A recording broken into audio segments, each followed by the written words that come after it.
Welcome to my YouTube channel Unique Academy Indian polity. दोस्तों, जैसे मैंने आप लोगों से कहा था कि हमारी पंचायती राज व्यवस्था की जो क्लास होगी थोड़ी बड़ी होगी और इसको मैं 2-3 क्लासेज में बताने का प्रयास करूंगा ताकि आपको उबाऊ भी ना हो और आपका इंटरेस्ट भी बना रहे। आज हमारी तीसरी क्लास होगी।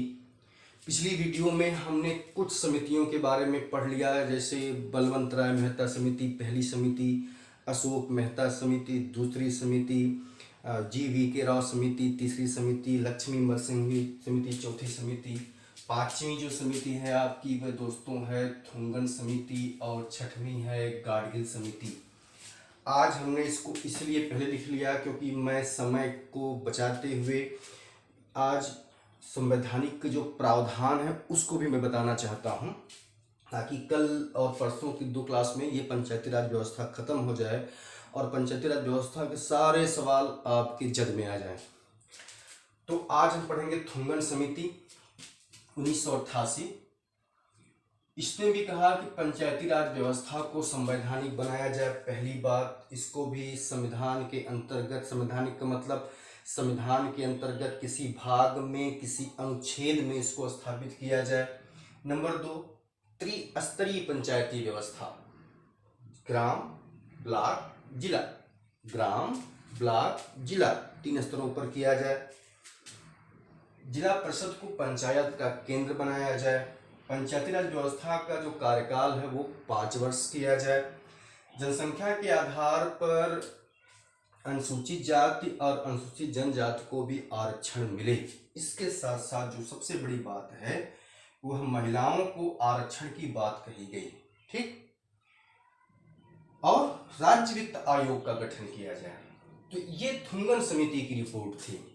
गाडगिल समिति में क्या था? गाडगिल समिति वी.एन. गाडगिल, पूरा नाम, 1988 में इनको जो प्रोसेस दिया गया था, कांग्रेस पार्टी ने किया था, पंचायती राज व्यवस्था को कैसे प्रभावी बनाया जाए, वो कौन से तरीके इजाद किए जाएं जिसके द्वारा पंचायती राज व्यवस्था प्रभावी तरीके से कार्य कर सके। तो पहली ही बात इन्होंने कहा, इसको कॉन्स्टिट्यूशनल स्टेटस दिया जाए, संवैधानिक दर्जा दिया जाए, त्रिस्तरीय संरचना हो, कार्यकाल 5 वर्ष हो, तीनों स्तरों पर डायरेक्ट इलेक्शन हो। मैंने इसको इंग्लिश में लिख दिया क्योंकि थोड़ा सा इसी बहाने इंटरेस्ट बढ़ाने के लिए। अनुसूचित जाति और अनुसूचित जाति तथा महिलाओं को आरक्षण, राज्य वित्त आयोग द्वारा पंचायतों को आरक्षण, राज्य निर्वाचन आयोग द्वारा पंचायतों का चुनाव। और लास्ट की जो मैंने नोट करके लिखा, दैट इज मोस्ट इंपॉर्टेंट, कि गाडगिल समिति की ही सिफारिश ही, ये मोस्ट इंपॉर्टेंट है, गाडगिल समिति की सिफारिश ही पंचायती व्यवस्था का आधार बनी। That is most important. तो ये समितियां थी। अब इसका संवैधानिकरण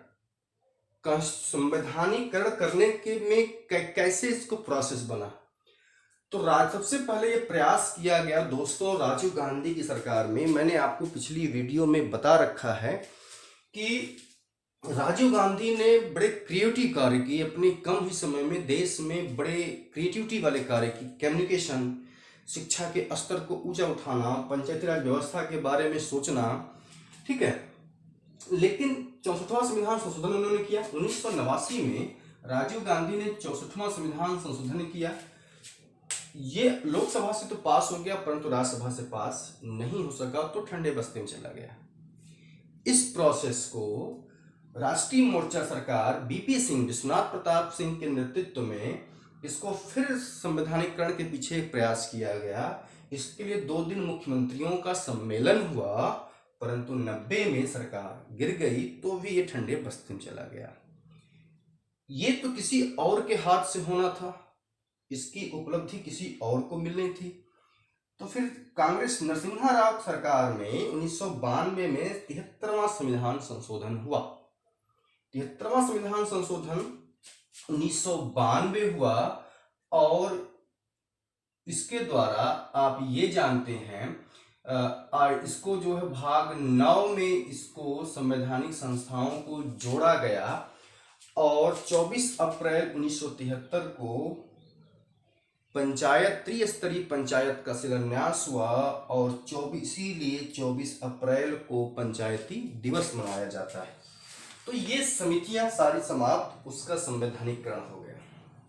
अब इसको अगर एक टाइम लाइन पर, एक समय रेखा पर मैं इसको आपको बताने का प्रयास करूं जो आपके लिए काफी इंपॉर्टेंट है, एक टाइम लाइन पर आपको मैं बताने का प्रयास करूं तो कॉन्सेप्ट क्लियर हो जाएगा। जैसे आजादी के पहले की बात करें तो 1881 ईस्वी में स्थानीय स्वशासन की बात कही गई थी, और स्थानीय स्वशासन की, यहां मैं नीचे कर लेता हूं, स्थानीय स्वशासन की बात कही गई थी और स्थानीय स्वशासन को लगाने प्रारंभ करने का श्रेय लॉर्ड रिपन को जाता है, इसीलिए लॉर्ड रिपन को स्थानीय स्वशासन का जनक कहा जाता है, इसीलिए इसको स्थानीय शासन का जनक कहा जाता है।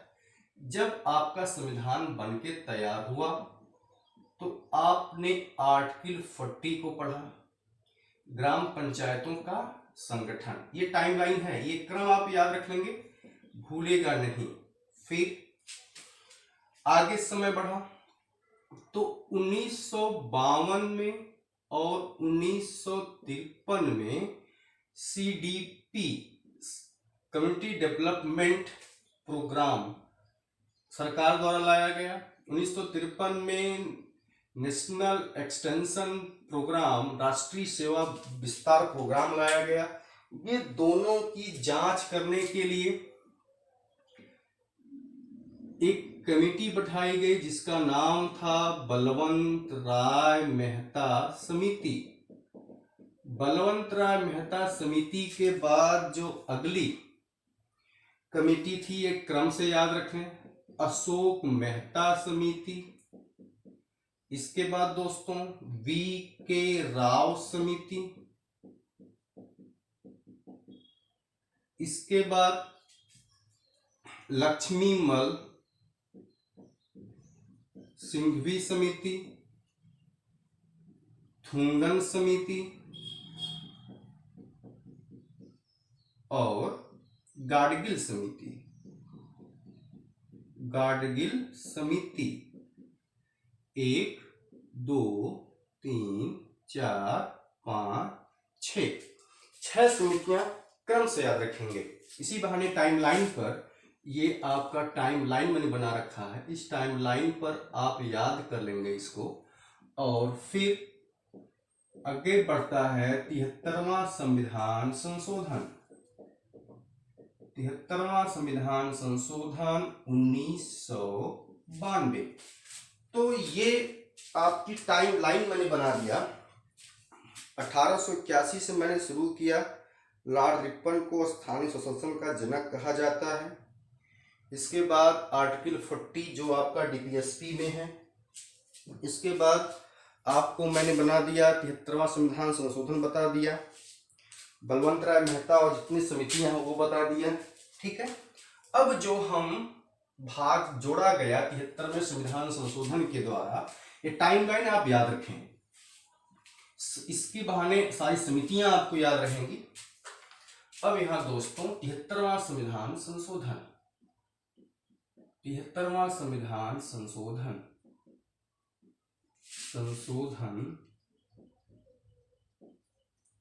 1992। इसके द्वारा संविधान में भाग 9 जोड़ा गया। संविधान में भाग 9 जोड़ा गया और आर्टिकल 243 से लेकर 243 ओ, आर्टिकल 243 से लेकर आर्टिकल 243 ओ तक पंचायती राज व्यवस्था के बारे में प्रावधान है। इसके अलावा 11वीं अनुसूची जोड़ी गई। अनुसूचियों में 11वीं अनुसूची जोड़ी गई। तो आप साहब बताओगे कि पंचायती राज व्यवस्था किस अनुच्छेद, किस भाग में है? तो भाग 9 में है। किस अनुसूची में है? तो 11वीं अनुसूची में है। और कुल कितने विषय हैं? तो 29 सब्जेक्ट हैं, जिसको मैंने पहली वीडियो में बता रखा है। ठीक है, अब अनुच्छेद कहां से कहां तक है? 243 से लेकर 243 ओ तक है, जीरो नहीं ओ। अब हम देख लें, क्रम से देखते चलें। आर्टिकल 243 में पंचायत की परिभाषा है, पंचायतों की परिभाषा है। आर्टिकल 243A, आर्टिकल 243 में ग्राम सभा के बारे में वर्णन है। ग्राम सभा क्या होती है, ठीक। आर्टिकल 243B एकदम आप लिखते चलेंगे। 243B में पंचायतों का गठन, पंचायतों का गठन। अनुच्छेद 243C पंचायतों की संरचना। आर्टिकल 24D, आर्टिकल 24D आरक्षण। यह इसको आप बहुत इंपॉर्टेंट कर लेंगे, क्योंकि यह स्टेट पब्लिक सर्विस के एग्जामिनेशन में, राज्य लोक सेवा, किसी भी राज्य लोक सेवा आयोग के एग्जामिनेशन में आर्टिकल बहुत पूछ दिया है, तो ये आपको याद हो दोस्तों। आरक्षण, यहां पर SC plus ST plus OBC, sorry SC ST plus women, महिलाओं को, ठीक है। आर्टिकल 243E, आर्टिकल 243E कार्यकाल, पंचायतों का कार्यकाल। आर्टिकल 243F अयोग्यता, कौन लोग अयोग्य हो सकते हैं, अयोग्यता। G, that is most important, 243G में पंचायत की शक्तियां, पंचायत की शक्तियां, ठीक। Article 24H, 243H, article 243H कर लगाने की शक्ति,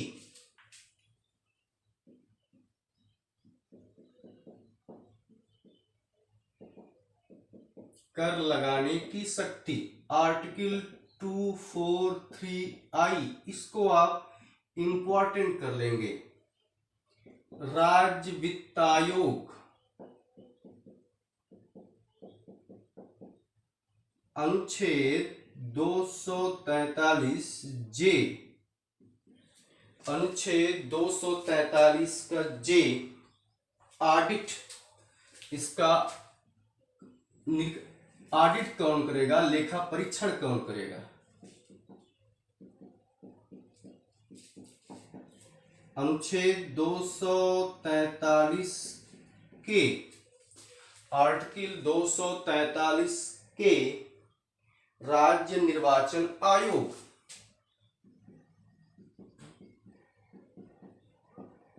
राज्य निर्वाचन आयोग। अनुच्छेद 243L के L केंद्र शासित में पंचायती व्यवस्था लागू, यूटी में, केंद्र शासित में पंचायत व्यवस्था के लागू होने का प्रावधान। ये जो आर्टिकल 243 के है दोस्तों, यह MPPCS में पूछा गया, इसलिए मैं हरदम कह रहा हूं कुछ आर्टिकल आपको याद रखने की जरूरत होगी। 243 आर्टिकल 243M, 243M इसमें है कि पंचायत व्यवस्था कहाँ लागू नहीं होगी। कुछ ऐसे जगह हैं जहां पर पंचायती व्यवस्था लागू नहीं हो सकती है, उसके लिए हम आपको बताएंगे। जैसे 10 ऐसे राज्यों में है जहां पर पंचायती राज व्यवस्था को लागू नहीं किया जाता है, ठीक है। और 243 एम, एम हो गया एन, कहां पर लागू की जा सकती है, पंचायती व्यवस्था कहां पर लागू की जा सकती है। और आर्टिकल 243 ओ, इसको भी आप इंपॉर्टेंट कर लेंगे।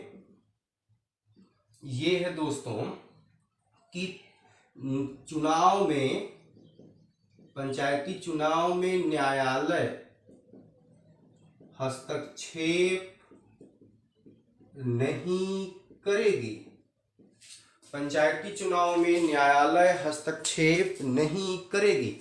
ये आपका हो गया पंचायती राज व्यवस्था 73वां संविधान संशोधन 1992, जो प्रभावी हुआ 24 अप्रैल 1993। और इसमें आप जो आर्टिकल है पंचायत की व्यवस्था का 243 से लेकर 243 ओ, ठीक है। पंचायत की परिभाषा, ग्राम सभा, बी में पंचायतों का गठन संरचना, डी में SC ST आरक्षण कार्यकाल, F में अयोग्यता पंचायतों की शक्तियां, H में कर लगाने की शक्ति, I में राज्य वित्त आयोग, J में ऑडिट लेखा परीक्षण, K में राज्य निर्वाचन आयोग, L में केंद्र शासित प्रदेशों में पंचायती व्यवस्था के लागू होने की प्रक्रिया, पंचायती व्यवस्था कहाँ लागू नहीं होगी, N में कहाँ पर लागू की जा सकती है, और O में चुनाव न्यायालय में हस्तक्षेप नहीं करेगी। तो आज की हमारी क्लास यहीं पर समाप्त होगी। अब हम हर के बारे में, क्योंकि बड़ा इंटरेस्टिंग टॉपिक है, हर के बारे में पढ़ेंगे। जैसे ग्राम सभा क्या होती है, पंचायतों का गठन कैसे होता है, ये टॉपिक बहुत इंपॉर्टेंट होगा। तो आज के लिए हमारी क्लास यहीं पर, अगली वीडियो क्लास में हम इनके बारे में विस्तृत चर्चा करेंगे और इसके बाद ये पंचायती राज व्यवस्था का पूरा टॉपिक खत्म हो जाएगा, जिससे सारे प्रश्न आपको मिल जाएंगे। बस आज के लिए धन्यवाद।